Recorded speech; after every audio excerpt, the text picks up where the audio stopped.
mean, I think,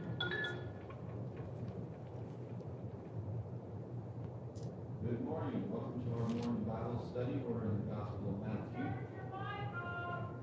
Turn it off, and it's going to die.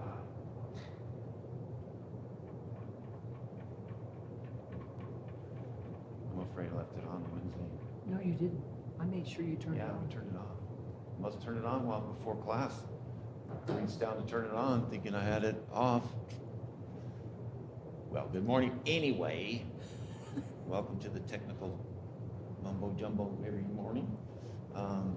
So we're in the Gospel of Matthew, chapter 5. We've looked at the beatitudes, the similitudes, and going through there. And in this flow, it's critical to understand that we're looking at the idea of the citizen of the kingdom. So before we get a little further, let's go ahead and have a word of prayer. Our most merciful and loving Father, thank you for this opportunity that we've been blessed with to study your word. It is truly humbling when we consider the wisdom that is being brought to us because of the Bible, and how that we can take this word and that we can be guided by it. It's a real practical way that we can change ourselves to improve ourselves in our relationship with you and to improve our relationships with others. We pray that as we study this morning that you would help us to keep our minds uncluttered and being able to focus upon it and change ourselves by listening to this word this morning.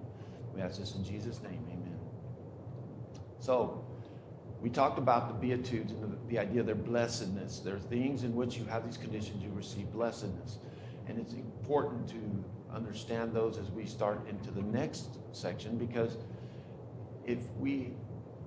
this is probably one of the greatest areas I think that we fail, all of us as Christians, is in these blessed attitudes that we should possess.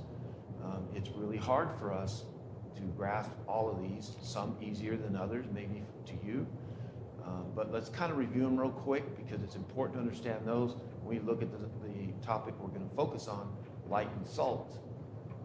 So blessed are the poor in spirit, for theirs is the kingdom of heaven. Blessed are those who mourn, for they shall be comforted. Blessed are the meek, for they shall inherit the earth. Blessed are those who hunger and thirst for righteousness, for they shall be satisfied. Blessed are the merciful, for they shall receive mercy.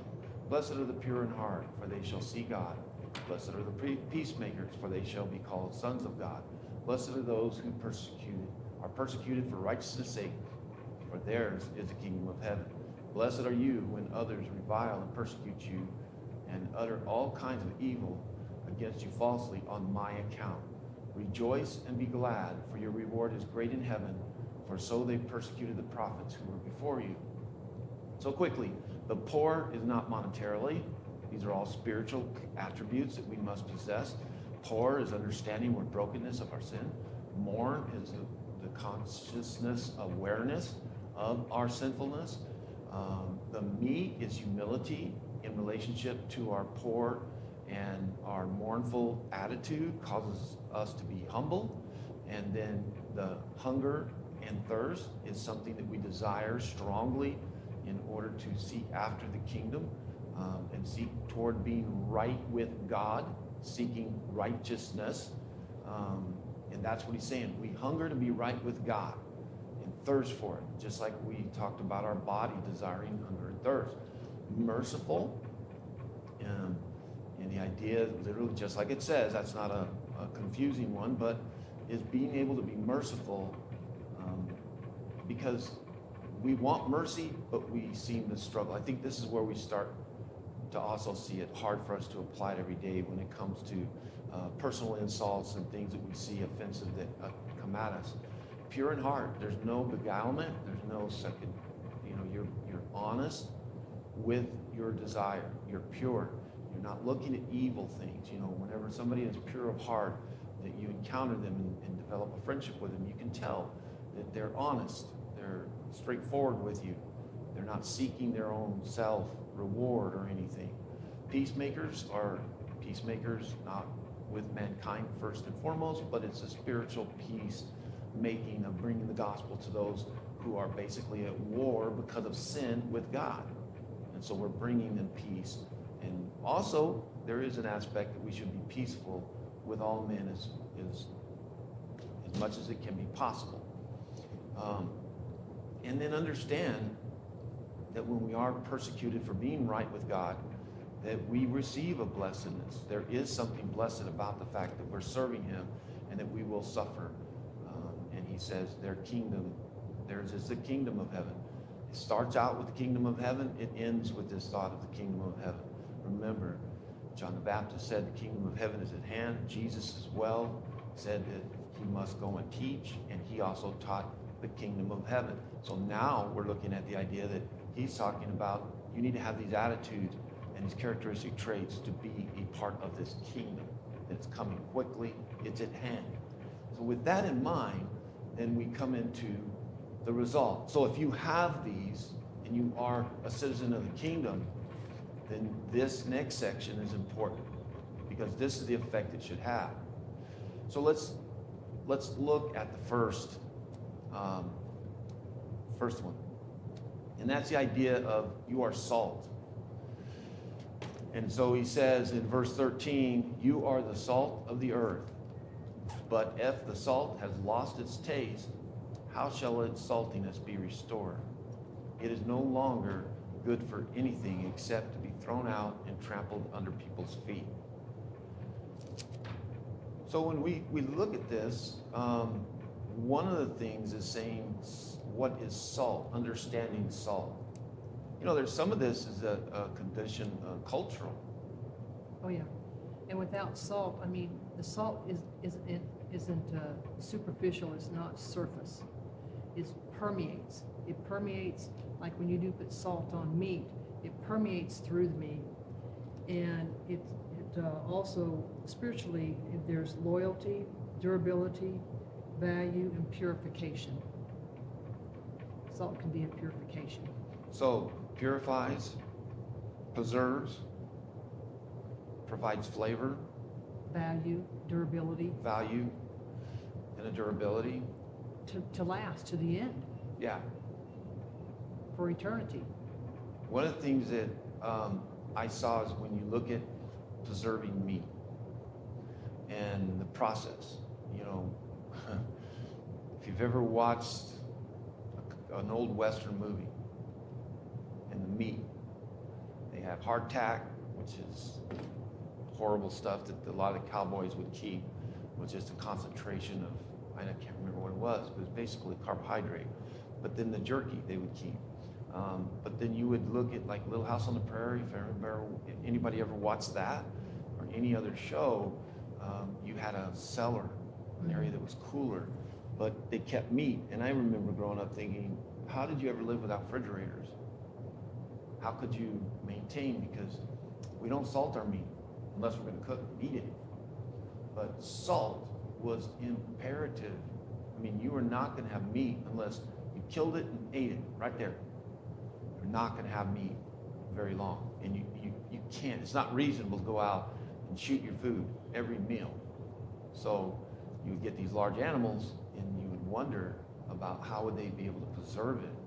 And you all the time you'd have hunters that would travel with these wagon trains going across America, going to the West Coast, and they would go out and hunt. And they would get antelope and deer and elk or bear, whatever it is, and they would get buffalo even, and get the meat and bring it back. And you always wondered about sanitary. You know, I feel bad for people who are truly germophobic. Oh. Because I don't know how they would have been able to live, you know, in that day and age, because, I mean, they weren't very clean. So this lends to their preparation. When they got their meat, it wasn't like they were able to put it in nice paper bags or these game sacks, they call them, and preserve it, and then take it and have it nice and clean, and people wash their hands as they cut. No, they didn't know about cleanliness. But the critical part that could overcome that bad handling and exposure was salt. Salt was something that could have that aspect. Salt was also something that they paid this Roman soldiers with, which was amazing. Salt was a very, very valuable commodity. It was something that was traded for, nations fought for. It almost kind of reminded me of oil. Mm-hmm. Today, there are couple of elements like that, bronze, tin, things like this, but salt was one as well that was so valuable. Today we look at salt and we go, doctor just tells me not to use more, cut my salt out, right? It's canned in salt. So we have done anything and everything to get rid of salt. So when we read this, a lot of times I think we forget the importance of it, that salt was. Now, so when he's talking about salt of earth, so we have what it is for, the earth. This is in reference really to the people, to the world, let's say. Not just the dirt, terra firma, but it was designed for people. So you are a kingdom citizen. You are the salt for the world. And I keep thinking about how that the righteous are the ones who preserve the world from going straight to judgment and being destroyed. And I can support that by looking at least one critical historical thing in the Bible, and that's Sodom and Gomorrah, where that, in a lot of ways, Lot's family was the salt that actually preserved as long. It got down to the point where it lost its flavor. It lost its ability to preserve, to enhance. And so that's why God came. So the salt of earth is that these people who are the citizens of the kingdom should have this effect on the earth. The thing to me is, but if it's lost its taste, what good is it? Now, how does salt lose its flavor? Does salt expire? Is there a expiration date like No. the FDA puts on everything? No.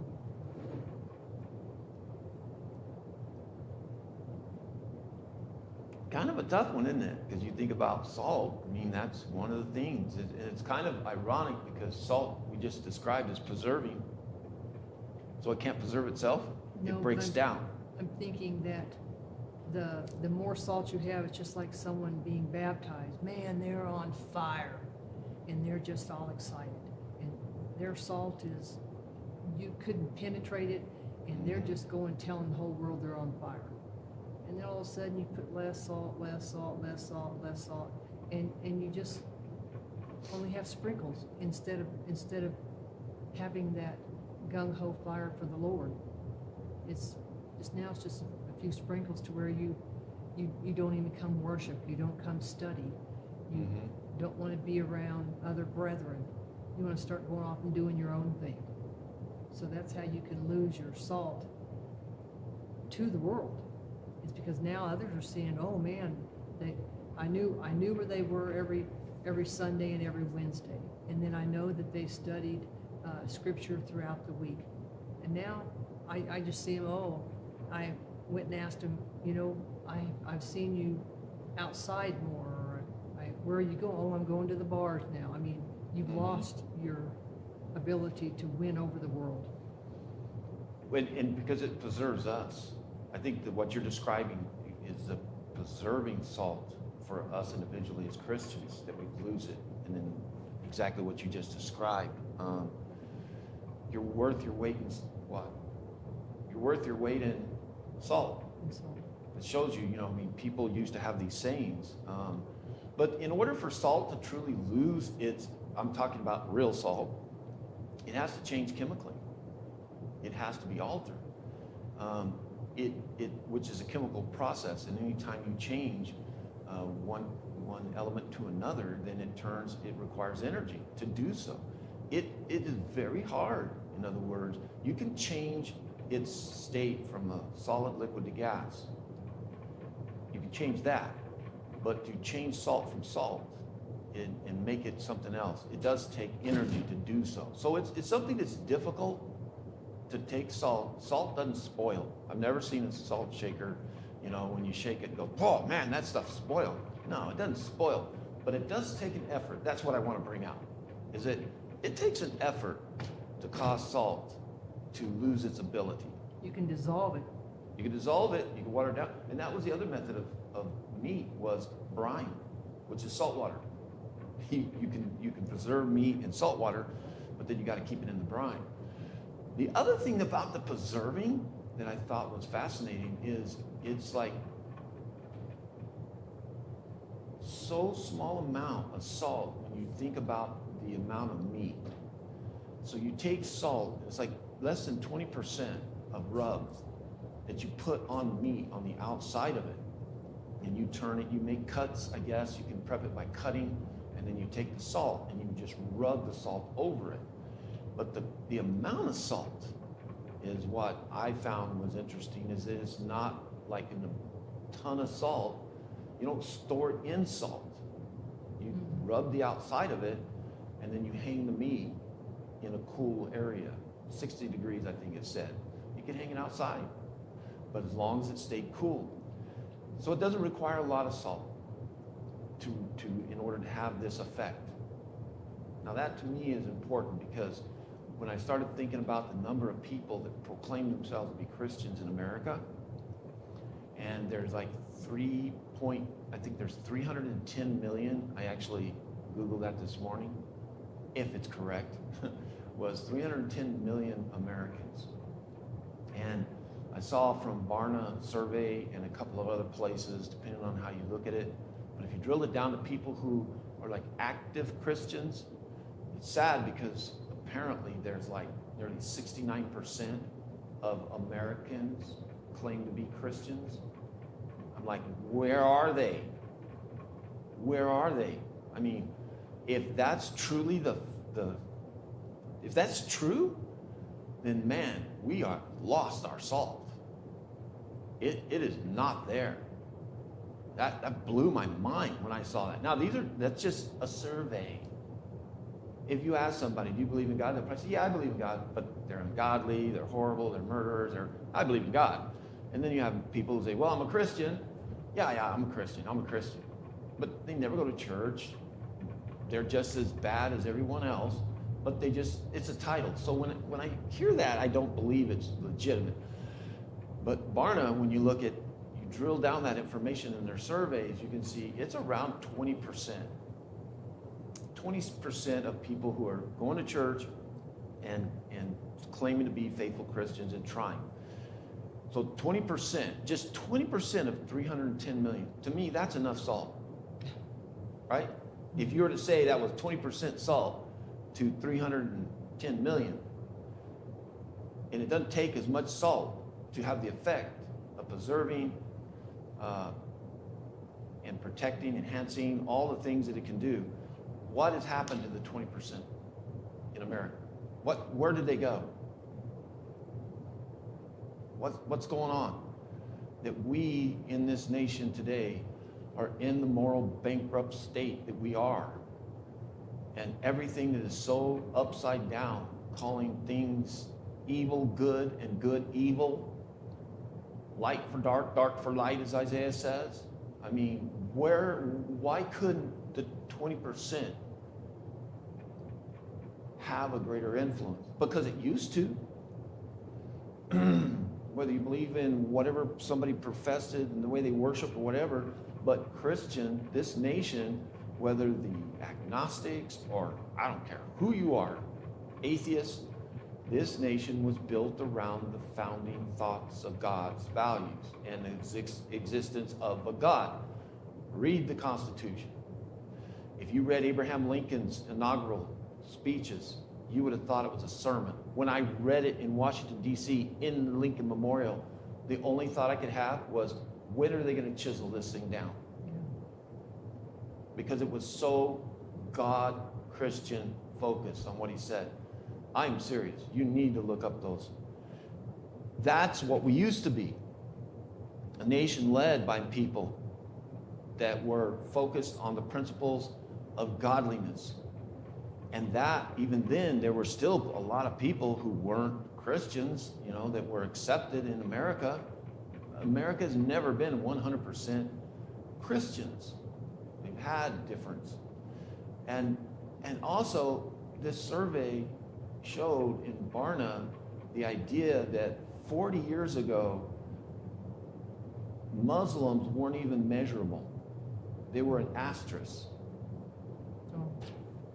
Now, they're not. Islam is exploding in America, across Europe and everything. There's such a change in everything we're doing. It just really crushes me to think about that there are, let's just say even 15%, 20% that are genuine Christians out there.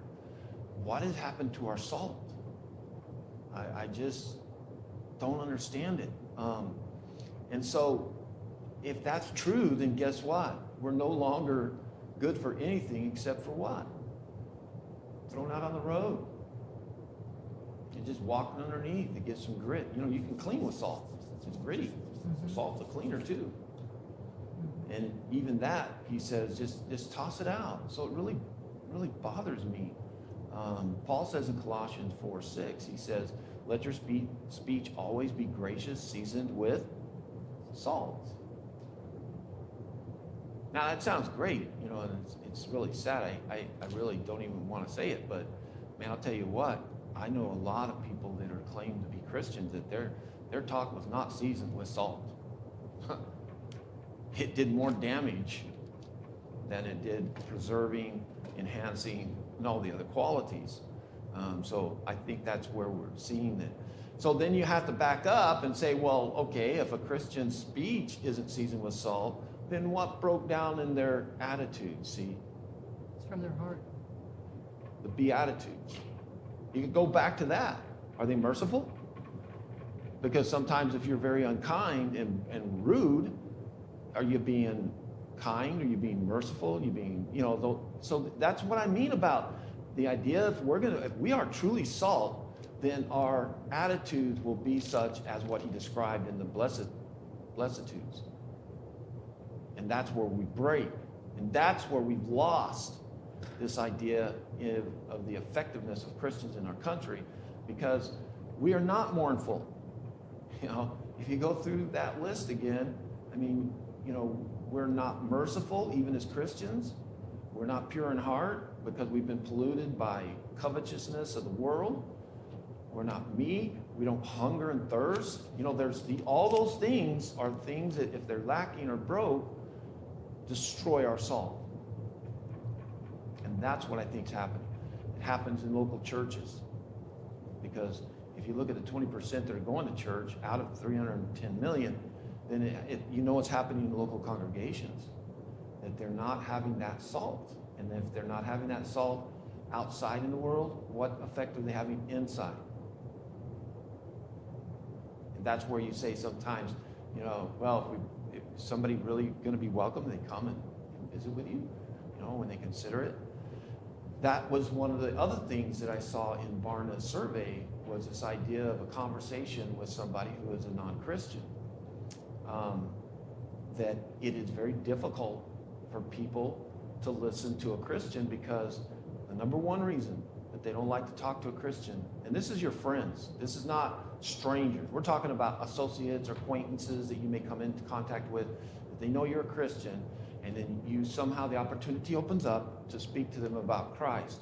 They say the number one reason that they won't talk to you again about it is because you didn't value their beliefs.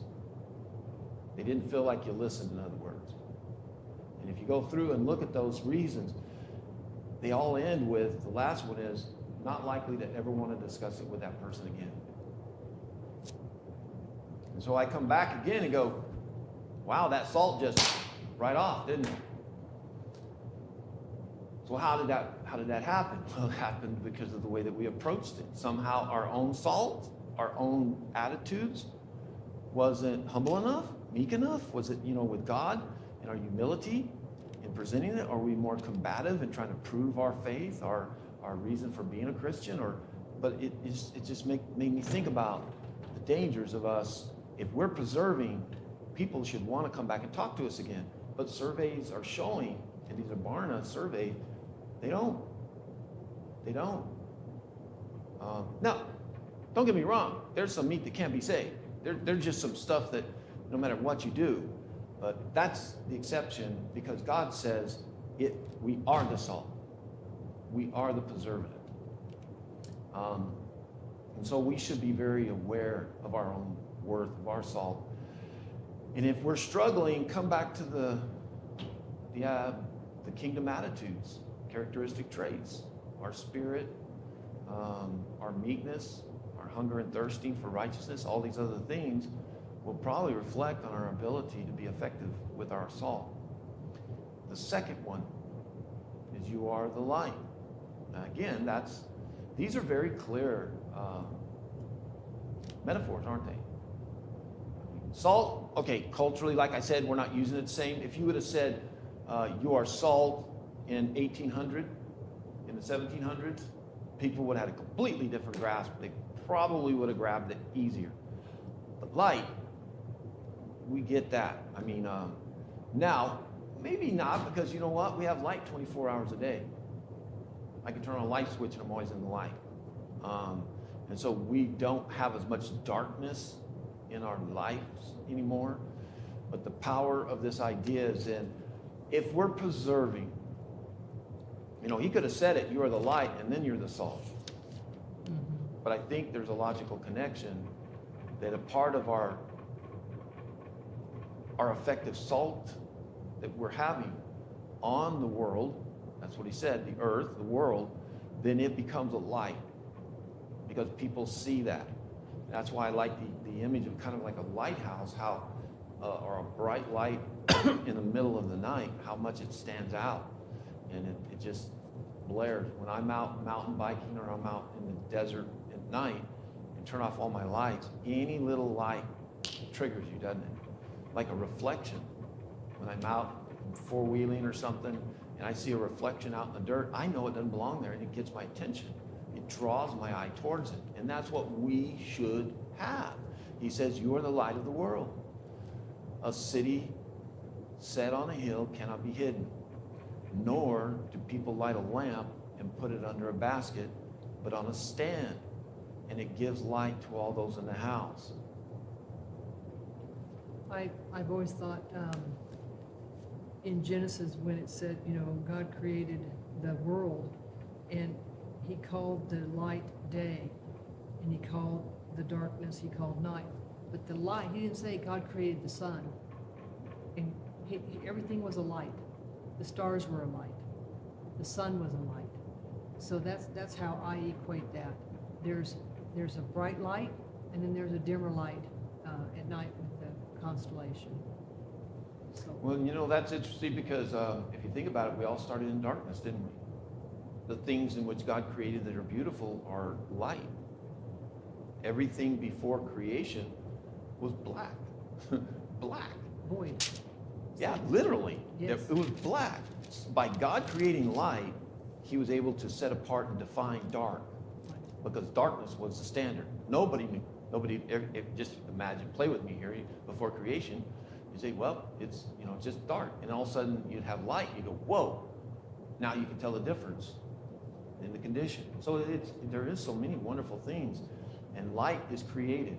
Darkness is created by default because light exists. And that's what light does. Light sets it apart. Light exposes. And so whenever he says we are the light of the world, we're not only literally exposing and bringing illumination to ourselves in our lives, but God, and we're setting the difference between darkness.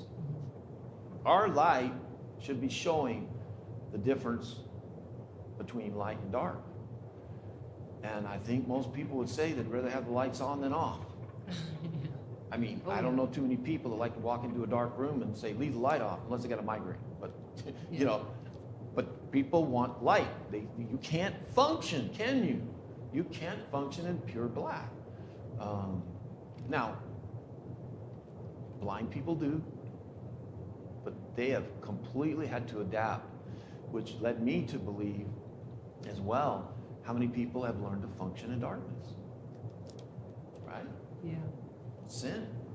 Yeah. They're functioning in darkness, and it's kind of like when I can't remember where I had a room that the lights were very dim, and even in here, there's times we'll have lights start to go out, and you don't realize how dark it is until you fix it.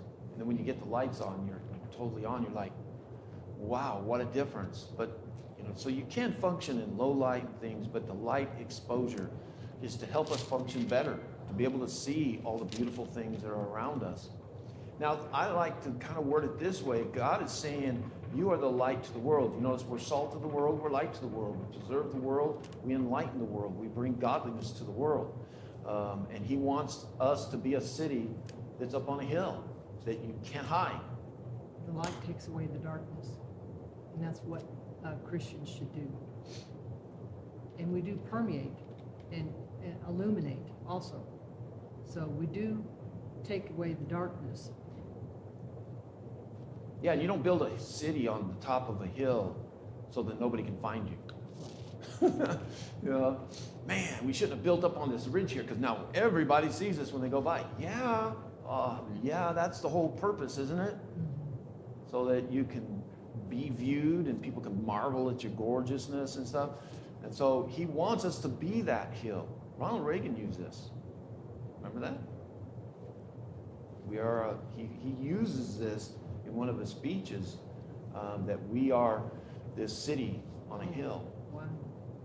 I thought it was crazy. And it's very small, but if you look at that we are this city, that we are set on a hill where the world should look at us in our democracy. I hope they're not looking right now. The same idea he's saying. People don't light a lamp and then cover it up. You don't turn on your lights and then put something over the top of it. People try to dim them down. They'll try to, but the thing is that's not logical. In other words, these are things that are not logical. You cannot be the light of the world and be hidden like Christians try to do. That I think that 20% that they're ineffective salt may also lead to the fact that they're not being seen. We are not being seen. We're allowing it to destroy our salt. We are allowing it. And the fact that we're not allowing ourselves to be this light out there. He wants us on this stand, as he says at the end. And then 16, he says, in the same way, let your light shine before others so that they may see your good works and give glory to your Father who is in heaven. See, it's not about you, it's about him. And on the good works, I have a reference for moral excellence. Moral excellence, yes. And yeah, because those moral excellence are those characters, aren't they? The Yes. character traits Yes. that we started out with the beatitudes. Because if you have the salt, the preservative, you're going to be able to have those attitudes. Those attitudes then are going to shine like a light. People will look at your work because it's the fruit of the Spirit. Right. It'll start producing. You brought that up last week, Yes. I think, about the Yes. fruit being the fruit of the Spirit. And what does that do? It directs people to God because they know it wasn't your salt. Right. Your salt was God, God's word. And that's what we should be doing, is attracting people and preserving people, protecting people, seasoning the world to where they see us, and that would be our light because of our works, and attract people so that they want to come to God. Not to our organization, not to our potlucks, not to our bands and functions, but purely to God first and foremost. And that's all we're going to do for today. We're going to move on next week and look at the purpose and Christ's relationship to the law. I hope you'll be able to make it down here at 10:45 for worship and 4 p.m. this afternoon. We have a Bible study and worship as well, and then this midweek at 6 p.m. on Wednesday. So hopefully we'll see you then. Until then, God bless.